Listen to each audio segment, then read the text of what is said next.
সরস্বতী পূজায় শিশুদের হাতেখড়ি দেওয়া হয় কেন? মাঘ মাসের শুক্লপক্ষের পঞ্চমী তিথি সমস্ত অমৃতের সন্তানগণের কাছে এই দিনটি পরিচিত শ্রীপঞ্চমী, বসন্ত পঞ্চমী, বাণী অর্চনা বা সরস্বতী পূজা নামে। কারণ এদিন ধরাধামে আবির্ভূত হন দেবী সর্বশুক্লা সরস্বতী। সাথে নিয়ে আসেন সুর, সঙ্গীত, জ্ঞান, বুদ্ধি ও বিদ্যার বর। আর তাই আপামর আবাল বৃদ্ধ বনিতা এদিন মেতে ওঠেন দেবী বাগদিনী সরস্বতীর চরণ বন্দনায়। সকাল থেকে উপোস করে দেবীকে পুষ্পাঞ্জলি প্রদান, প্রসাদ গ্রহণ, প্রতিমা দর্শন ইত্যাদি হয়ে ওঠে এদিনকার প্রধান কাজ। তবে সব কিছুর পাশাপাশি নতুন বিদ্যার্থীদের জন্যও এদিনটি একটি বিশেষ দিন, কারণ এই দিনে হাতেখড়ি দিয়ে বিদ্যা শিক্ষা করার শুভ সূচনা করে থাকেন তারা। তবে প্রশ্ন হলো, সরস্বতী পুজোর দিনেই কেন এই হাতেখড়ির আয়োজন করা হয়? এই প্রশ্নের উত্তরে থাকছে এই ভিডিওটিতে। আশা করি কমেন্টে একবার জয় মাতা সরস্বতী লেখার অনুরোধ রইল।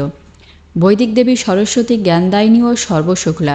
তিনি বাগদেবী, নিষ্কলা, নিত্যশুদ্ধা। তিনি প্রশস্ত, বুদ্ধিদায়িনী ও মোক্ষদাত্রী। তবে তিনি বৈদিক দেবী হলেও যুগ যুগ ধরে সনাতন ধর্মাবলম্বীরা জ্ঞান, বিদ্যা ও ললিতকলার দেবী হিসেবে তাকে পূজা করে আসছেন পুরাণ মতে।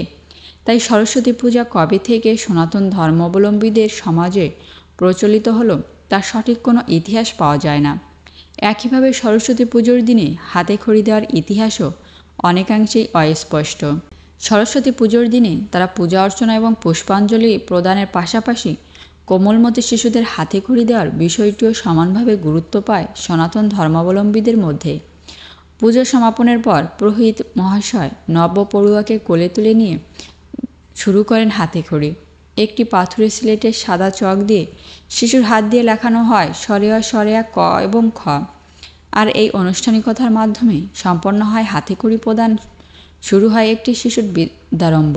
কিন্তু এই সরস্বতী পুজোর দিনেই কেন হাতেখড়ি দেওয়া হয়? আসলে আমাদের বেদাদি শাস্ত্র বা পৌরাণিক শাস্ত্রে এই বিধান অনুপস্থিত। বস্তুত সরস্বতী পুজোর দিনেই হাতেখড়ির অনুষ্ঠানটি একটি লৌকিক আচার। যেহেতু এদিন এই ধরাধামে জ্ঞান, বুদ্ধি, বিদ্যা, সঙ্গীত ও কলার বর নিয়ে বেদ প্রসবিনী দেবী সরস্বতী অধিষ্ঠান করেন, তাই এদিন তার আশীর্বাদ নিয়ে শুরু হয় শিক্ষা জীবনের শুভ সূচনা। সন্তানের হাতেখড়ি দিয়ে পিতামাতা দেবীর কাছে প্রার্থনা করেন তাদের সন্তানের শিক্ষা জীবন হোক মসৃণ ও সফল। যুগ যুগ ধরে এই মান্যতাকে প্রাধান্য দিয়েই চলে আসছে কচিকাঁচাদের হাতেখড়ি দেওয়ার অনুষ্ঠান।